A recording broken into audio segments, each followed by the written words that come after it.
pleasure to bring you our next guest in the Fireside Chat, Miss Alisha R. She's from Oakland, California, is living in Oakland, California, East Oakland to be more specific. She's been a member of the UpTogether community technically since, say, July, when she became part of the Oakland Resilient Families Guaranteed Income Pilot, phase 1 of the Guaranteed Income Pilot. Miss Alisha, welcome to the UpTogether Fireside Chat. Thank you. Thank you for having me. This is a pleasure, and I feel very grateful to be asked to do such a, such a piece. Can I just read a little something that I wrote real quick, just to kind of give you a little overview? Okay, like, my name is Alisha R, and I'm a 54-year-old mother of 2 sons, 20 and 30, and an 8-year-old grandson whom I adopted. I'm a native Oaklander, and I have traveled to escape drugs and alcohol. But by instinct, I returned and decided that this was the final stop for Alisha. I relapsed several times upon returning home, but by God's grace, I have 14 years clean and 3 years sober. For me, it's for me, like, I look at my grandson, I love my 2 boys, but being a grandparent is different. So I call him my do-over for whatever mistakes I did with them. This is my redemption. So for me, that's what it is for me. It's redemption towards my children, towards myself first, then my children, and then also my community, because people don't realize the actions every action has a consequence. So it affected the whole, Oakland. Every time I was drunk driving, or every time this or that, or, whatever I was doing out there trying to buy drugs or whatever, it has consequences. So, but that being said, I just look forward, to not making them mistakes, hopefully be a voice for somebody, help those that I know are in need, never look down on them because they're not where I'm at right now. And I just keep that mental picture that could be me. So that just keeps me focused. It really does. It really does, because it was a dark place, and I like being in the light, and I've turned my past into a purpose, for my community, my children, and me, and I'm very active in my church. So I just keep busy and just try to let people know that, it is, there is light. You don't have to stay in that darkness. So, yeah. We definitely love you being in the light. We definitely love you being in the light. I'm curious, what about your life would people be shocked to learn that you've been through? Ooh, Lord Jesus. Okay, besides the 20 plus, right, the 20 plus years on crack cocaine, I used to be a carny. Really? You know what that is? Yep. No, I used to explain. travel with the carnival. Yep. I traveled with the carnival for 5 years, and we went all over the West Coast. And another thing too, a lot of my friends think I'm just like this strong, individual, and I can be, but I do have a soft side. I just, I carry the way I carry myself, but I am a marshmallow inside to a certain point. Okay. Well, you have to be a marshmallow to have a grandson that you adopted. Oh, yes. Tell us a little bit about him. Okay, Jeremiah, like I said, he's 8 years old. My oldest son and his mother, they met, and they ended up becoming a couple. Long story short, Jeremiah was a product of that couple, and they didn't get along. My son wanted to raise his son, but he didn't want a relationship. So long story short, she stopped letting us see him. And somehow social services got involved. I can't remember exactly how, but they called me and told me to meet them at San Francisco General. They wouldn't let me take him then because they had to do the healthy baby thing. But within like 2 weeks, I had my grandson, and he was about 8 months old. So I've been having him since he was like 8 months old. Yeah. And I permanently adopted him when he was like 2. So I had to go through a lot, but it was worth it. What does he mean to you? What kind of impact has he had on you? Ooh, that's the do-over. That's the redemption. That's the, you wake up in the morning, I get up, come straight out my room, look straight at his room. I know what I got to do, and I just think he needs to be afforded the things that probably would have not been given to him if he would have been still involved with my son and his mother in the way that they were. I was blessed to get him. And does he go with you on some of these some of the things that you do, the volunteering in the community, or some of the fundraisers? Oh yes, he like the last one I did was called the goodie bag giveaway, which were sandwiches, fruit, cookies, water, and we gave them cookies, water. And we gave them hand sanitizer and masks. And in the house, when I was getting the bags together, he put all the oranges in. He helped with the cookies. He's just very helpful. And then, like when I get through here, I'm going to do the outreach. But at 1 o'clock, I go pick him up because it's a half a day. And then he comes with me to the church and help me finish out the day. Okay. Now I know we have a number of questions that we will go through. We'll talk about Oakland Resilient Families. I know some of my coworkers will have some questions, maybe even some questions about what you revealed about being a carny in a past life. But I can't go any further in this interview without asking you about Lois. And I'm sure after today's chat, everyone on the call will remember the name Lois. So let's dive into that. Why is the name Lois extra special for you? Okay, growing up with my grandmother, I kind of wrote it down, who served her Oakland community by volunteering for 20 plus years at St. Vincent de Paul dining room. My mother, Lois, continued to carry the torch of giving by always looking for opportunities to feed or clothe someone. She would shop and purchase different sizes of clothes, and I would ask her, I was like, Mom, you can't fit that. I will say, that's not your size. And she would reply, you never know who might need it. She would sit on her porch daily looking for someone to help. This continued until she succumbed to leukemia in 2014. Mary Key, my grandmother, and Lois, whom I mentioned, left a permanent impression on me to continue our legacy. She was just that type of person. I mean, we used to tease her. We'd be like, Mom, well, who you out there looking for? You looking for another victim? And she'd be like, y'all leave me alone. But she was talk to everybody. And that's just something that's inherited in me and my brother. I have a younger brother, Kenneth. And so we decided that we had to keep this going because that's all we know. We know giving back to our community, helping people. That's it's just us. So I'm just grateful to keep the torch burning. So you say she would shop the clearance racks, buying clothes. All kind of sizes. Why would cheat on you wear? And we couldn't understand what she was doing, but it all made sense as it played out. She could go in and get you some socks, women, whatever they need as far as personal stuff, men. She was just that type of woman. She was a good person. Were you ever around when she found, I guess, her next victim or the next person in the community who really did need one of the items that she purchased? She would, my mother smoked as well. So if it wasn't nothing but a cigarette, or it was one, his name was Charlie.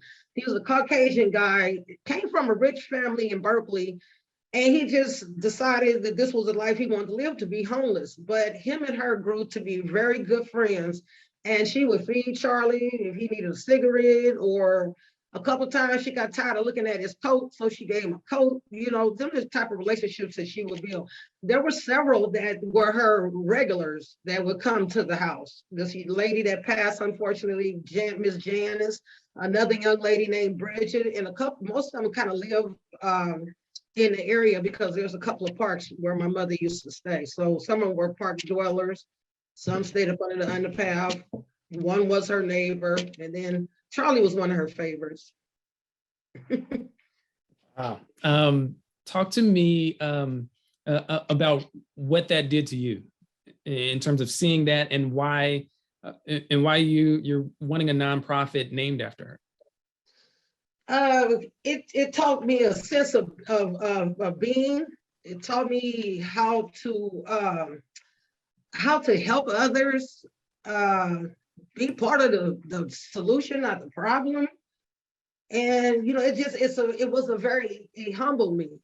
It humbled me a lot to see that, because I think back from my drug and alcohol abuse, I stood in some of them lines. I used to go to St. Vincent de Paul, and my grandmother would be on the men's side and I'm on the women's side, and she not even knowing I'm over here. But those kind of things, it's a humbling thing to give back and help others. So that's what I'm most grateful for. And I like people. I like to, hear other people's story. You never know. It can just take a hello or hi or it's cold out here or something, just to spark a conversation. And before they got 2 grandkids. They just got laid off of work, but they're, drawing the unemployment or something. A lot of people just need you to talk to them. So I love the opportunities to learn about people and see how I can help them where the need, talk to them and see where the need is. If I can be assistance to them, if it ain't number resources for housing, PG&E bill or whatever, if I can catch it, if I see there's a need, I'll try to, that person will be right there in my mind saying, oh, okay, I remember such and such said that they needed this. So if I come across it, they'll be the first ones I'm going to. Tell me about Oakland Resilient Families. Tell me about how you first became connected with UpTogether. How did you hear about it? Let me back up. I seen it on the news and they were saying that you had so much time and we're doing this in East Oakland and we're taking so many families. And so I got the website, I pulled it up, and the first time I tried to do it, I couldn't get in, but then I kept at it before their deadline. And so I filled out the application and I didn't hear anything. So I was like, I don't know. So then they sent me this link and then I was like, I don't know if this is a scam or what this thing is, but finally they sent me a card. They was actually, you want to go to your bank account? I was like, no, I want a physical card. So I say, when they sent the physical card, I said, okay, well, maybe this is real. But then I still didn't believe it, Elton, until like I had got like 2 months of money in my account before I realized that it was real. And then it took me about another 2 weeks before I even went and purchased something with the card. So I was really skeptical, but I'm grateful though. I've been able to do some things that I couldn't have done before. It would have took me a longer time to get, some things taken care of. I'd love to know what are some of the things that you've been able to take care of because of the funds. Well, to start off, I've been able to erase some financial burdens, such as some of my credit cards, pay up on my PG&E, get some things, just some little small things together in the house. Also, too, I started my grandson a college fund. And then for myself, I opened up me an account with a credit union, Naval Federal, because my father was in the service. So me being his child, I was able to get in like that. And yeah, and the rest of the money that I wouldn't be getting, I plan to put it to the side so I can get me another car. I would like another car. Okay. You say another car with the funds? Yes. Right now I'm in a rental car. My car finally went out, but it's life. So I don't get mad. I just went and got a rental car, and I'll have a car within a couple of weeks, but that's just a used car. But I would like to be able to go in to a dealership and get me something nice so I can continue my outreach. Love it. I'm curious, were there any decisions any things that you weren't thinking about at all or weren't thinking were even possibilities, and then you started receiving the monthly funds and it kind of freed up some new opportunities or new decisions? Yes, like I was saying, the credit cards, I was drowning. I was really drowning and my credit score was just awful. It really helped me build my credit back up. And then also too, it allowed me to really focus on doing more outreach. And also, basically just getting my credit together, coming from, getting back above water, and then being able to focus on my nonprofit. And then also too, just knowing I have that little flexibility now. So I'm very grateful. Like if I have an emergency or something, I can, I'll have the necessary funds or whatever to be able to, cover whatever it is. So it's a good feeling. It's a good feeling not having to think so much as going from paycheck to paycheck. So yeah. Yeah, one of the things that that I really liked when we had a conversation not long ago is you mentioned that the idea of guaranteed income and the investment that you are receiving was to you like a message of trust. Can you share a little bit about what you meant by that? Yes, being low income, certain people in certain agencies and entities in society look and frown upon us being low income. And they have this mentality and this stigma that, oh, like we wake up and say, okay, I want to be low income. This is just what I want to do with my life. But that's not the case. And so those who are naysayers and are not, do not try to promote or help or encourage, for you guys to give me, I'm hoping the other recipients feel the same way, for you guys to give us this opportunity, it lets me know that I am thought about, that I do matter, and that I do, that I'm worth something. Well, you definitely do matter. You definitely are worth something. Excuse me. We thank you for being vulnerable and transparent. It's hard when you're always counted out and looked up on. I still have people that still don't, have faith in me, and I've been clean over 13 years, and it is still the same kind of stigma. And once you get that jacket, it's hard you have to, instead of jumping through one hoop, you got to jump through three, just for people to, believe what you're doing. So with that being said, I am grateful because it lets me know that somebody out there really believes in me, believes in low income people. Not that all are bad, some choose to do what they do, but there are some really good people that out there that really needs help. So yeah, and I'm glad I'm one of them that was accepted. You mind me asking what's behind those tears? Just so many letdowns in life, in relationships, some of my own calamities, but just some letdowns in life. But now you're back in the light. Thank God. Yes. Excuse me, you guys. I can see why every reporter we've sent your way has come back and said, oh, she was amazing. We love talking to her. We love hearing her story. Where do you want your story to go? I would like it to reach especially in the low income areas, rural areas. I want it to just reach out and just touch everyone and think that it possibly can at some point, some level. If it's like far as executive level, local, state, county, city, I would like it just to get out there and just to, hit the air, and hopefully they can touch somebody locally or, however, just touch them on some kind of level, should I say. Let them know that you're not by yourself. These, there's things that you can do.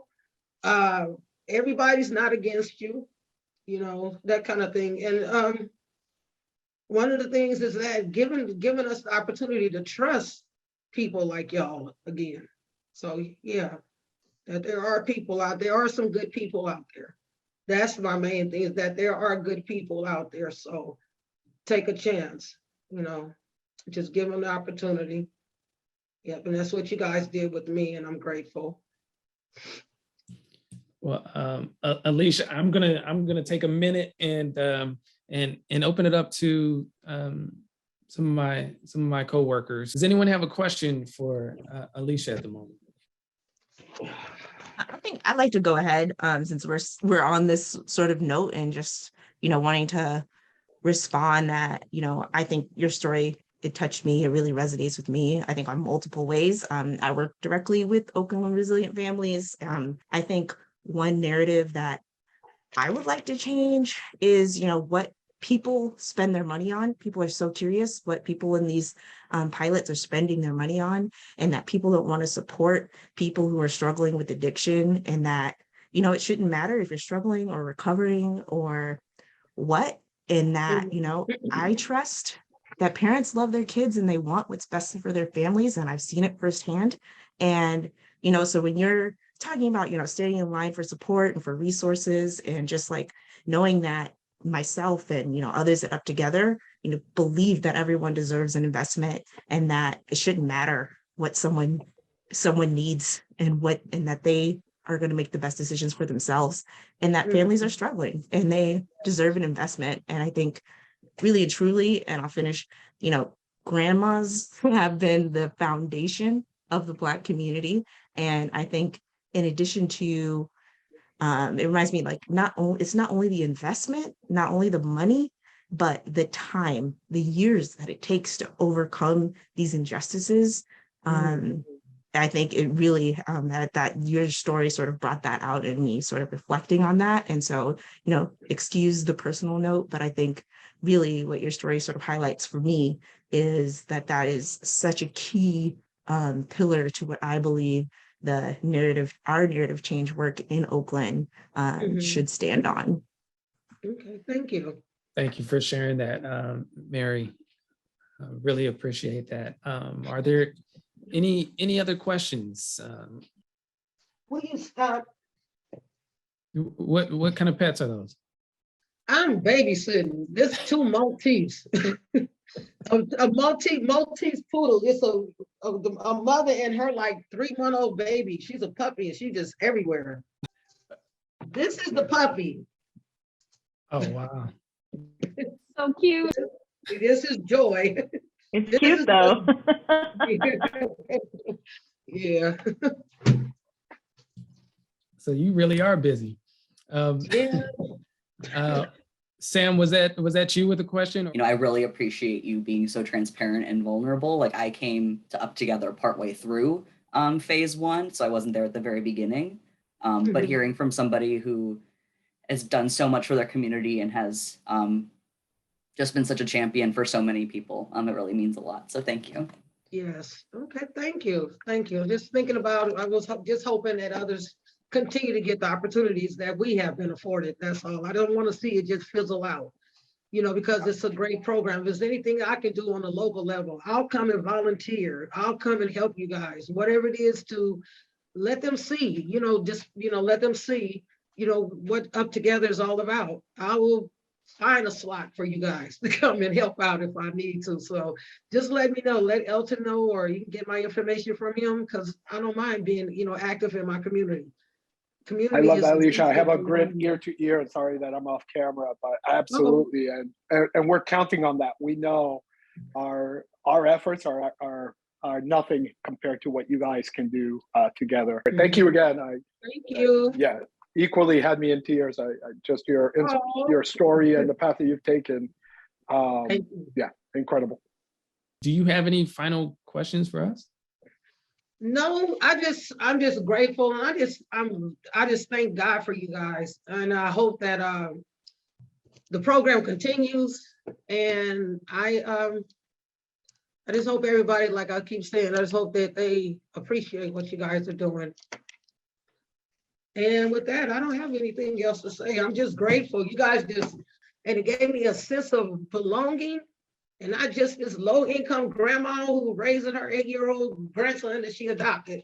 And she's trying to start a nonprofit. I mean, it really helped me. And it also, too, it helped build me back up from all the things that I did back in the days. And thank you all on the panel for this opportunity. Thank you, UpTogether. I'm just very grateful. And it really has impacted my family and my life. So with that being said, I am so, so very grateful. Thank you for your time today. No It's safe to say we took care of all 3 of our goals, our logs, and I know I learned even more about you. I know I need to have Kleenex on standby next time. But again, just thank you for being transparent. Thank you for sharing your story, and thank you for being our guest here at the UpTogether Fireside Chat.